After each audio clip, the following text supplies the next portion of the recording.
Hi, welcome to the other 167. For a short meditation today, I have taken a verse from the Psalm 24 of the Bible.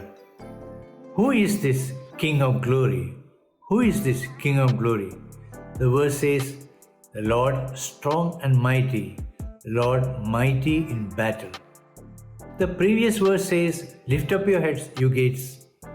Be lifted up, you ancient doors, that the King of glory may come in. This is a processional liturgy that was composed by King David when he brought the Ark of the Covenant, which symbolized the presence of God, to the city of God, that is Jerusalem, from the hands of Philistines. So it's a processional liturgy which says, who is this King of glory? The Lord strong and mighty. This verses was part of a musical composition by Handel's Messiah.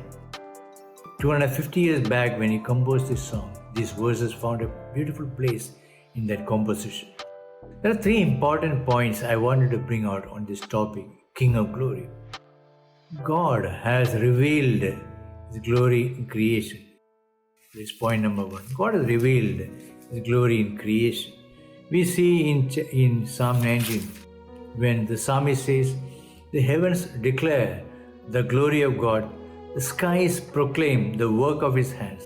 So we see the beauty, the glory of God's creation all through when we look around in the nature, in the creation. Poetically, Isaiah says in chapter 40, who has measured the waters in the hollow of his hand, or with the breadth of his hand marked out the heavens? Who has held the dust of earth in a basket, or weighed the mountains on the scales and the hills in a balance?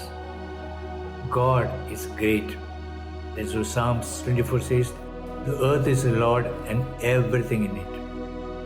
When the King of glory has revealed His glory in all creation. Point number two, God has revealed His glory to His people. We know when God delivered the Israelites from the captivity in Egypt in the hands of Pharaoh, led them through the wilderness, provided them manna and water. He saved them, He delivered them, He also tested them. In the Mount Sinai, God gave the commandments. We see in chapter 34, verse 29, when Moses came down from Mount Sinai with 2 tablets of the covenant law in his hands, he was not aware that his face was radiant because he had spoken with the Lord. Moses had spoken with the Lord in the Mount Sinai, got the tablets of stone of 10 commandments, his face was radiant. In verse 30, when Aaron and all Israelites saw Moses, his face was radiant and they were afraid to come near him. But Moses called to them. So Aaron and all the leaders of the community came back to him and spoke to them. Afterward, all the Israelites came near him, and he gave them all the commands the Lord had given him on Mount Sinai. When Moses finished speaking to them, he put a veil on his face. But whenever he entered the Lord's presence to speak with him, he removed the veil until he came out.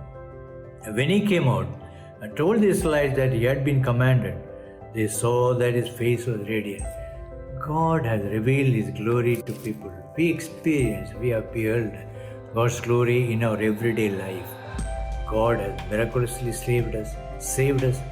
He has led us, provided us beautifully. God has led us. So we see the glory of God in our everyday life. 3. We are witnesses of God's glory or His majesty. That's why Peter, the disciple of Jesus, said in the book 2 Peter chapter 1, verse 16 onwards, for we did not follow cleverly devised stories when we told you about the coming of our Lord Jesus Christ in power, but we were eyewitnesses of His majesty.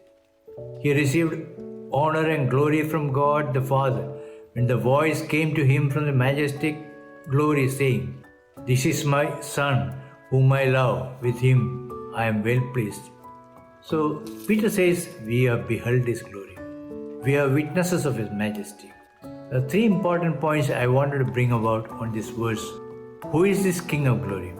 One, God has revealed his glory in creation.